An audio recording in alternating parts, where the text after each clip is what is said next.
शिवराज सरकार में एक के बाद एक मंत्री अपनी मर्यादाओं को लांघकर बेतुके बयान दे रहे हैं। मंत्री बिसाहुलाल सिंह की बात कृषि मंत्री कमल पटेल ने भी आदिवासी समाज के गौरव टंटिया मामा भील को एक कार्यक्रम के दौरान लुटेरा कह डाला। उनके इस बयान के बाद कांग्रेस पार्टी भाजपा पर हमलावर हो गई है। कांग्रेस ने आरोप लगाते हुए कहा है कि भारतीय जनता पार्टी में होड़ मची हुई है बेतुके बयान देने के लिए, लेकिन उन पर संगठन द्वारा कोई कार्रवाई नहीं हो रही है, जो आदिवासी समाज का अपमान है। टंटिया मामा भी कन्याओं का विवाह कराते थे, हमारे मामा भी कन्याओं का विवाह कराते हैं। टंटिया मामा भी बड़े लोगों को लूट कर गरीबों में बांटते थे। हमारा मामा लूट नहीं रहा, लेकिन जो टैक्स लगाते वो बड़े लोगों को लगाते और गरीबों में बांटते। समानता है।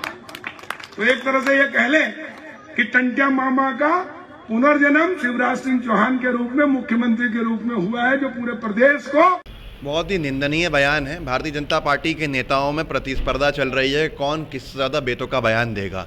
एक एक करके कभी कोई विधायक, कभी कोई मंत्री इस तरह के बयान अपमानजनक देते हैं जो निंदनीय है, जिनके ऊपर कोई कार्रवाई नहीं होती। टंटिया मामा को लुटेरा कहना कमल पटेल जी के द्वारा ये कतई बर्दाश्त नहीं होगा। ये बताता है कि क्या मानसिकता है भाजपा के नेताओं की हमारे आदिवासी समाज के लोगों के लिए और आदिवासी समाज के महानायकों के लिए, जो पूरे प्रदेश और पूरे देश का गौरव है।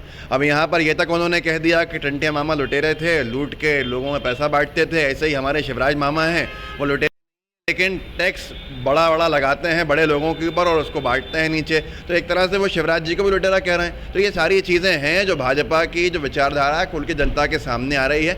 आदिवासी समाज का निरंतर एक के बाद एक अपमान किया जा रहा है। इससे पहले उषा ठाकुर ने भी कहा था और अब ये बयान निंदनीय है। इस्तीफा देना चाहिए कमल पटेल जी का, लेकिन ये क्या इस्तीफा लेंगे जो बिसाहुलाल जी का इस्तीफा नहीं ले पाए आज तक। नैतिकता की राजनीति ये नहीं करते। सबसे बड़ा विषय तो यह है कि बीएल संतोष जी के पूरे मीटिंग के अंदर 4 आदिवासी समाज के मंत्री शामिल नहीं हुए, सिंधिया समर्थक मंत्री शामिल नहीं हुए। साफ साफ बताता है कि सरफुटब्बल के हालात हैं। बीजेपी अपनी अंतरकला से जूझ रही है और जो पार्टी सत्ता में हो और वो अपनी अंतरकला से जूझे तो जनता का कोई भला नहीं कर पाएगी, क्योंकि वो अपना खुद का भला करने में लगे रहते हैं। भारतीय जनता पार्टी अलग अलग खेमों के अंदर बटी हुई है और ये बंटवारा जो भाजपा का है ये उनके लिए मुश्किलें बढ़ा रहा है, जिसकी वो चिंता कर रहे हैं। लेकिन उन्हें चिंता इस बात की नहीं है कि महंगाई बढ़ गई है।